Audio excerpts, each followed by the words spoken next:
Isang matagumpay at makabagbag damdaming kwento ng pag-asa at malasakit ang muling isinulat ng Kaogma Cups matapos ligtas na maibalik sa kanyang pamilya ang isang 6 anyos na batang naiulat na nawawala sa bayan ng Minalabak.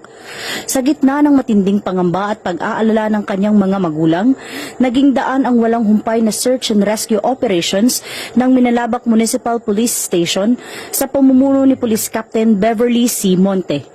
Katuwang ang local government unit ng Minalabak sa pangunguna ni Honorable Mayor James Lizardo, iba't ibang ahensya, task force rescuers at mga residente ng komunidad upang matiyak ang kaligtasan ng bata.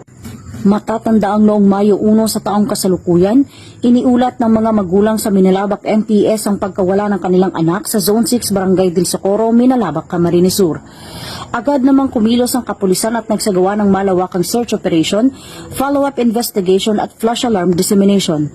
Mula Mayo 2 hanggang Mayo 6, tuloy-tuloy ang isinagawang joint search at tracking operations kasama ang AFP, MDRRMO, BFP at Tracker Dog Team kabilang ang CCTV backtracking, drone operations at informative drives sa mga karatig bayan upang mahanap ang nawawalang bata. Pinuri naman ni Police Colonel Virgilio O. Olalia Jr. ang ipinakitang dedikasyon ng mga operatiba at ang malasakit ng komunidad na naging susi sa matagumpay na pagtatapos ng insidente.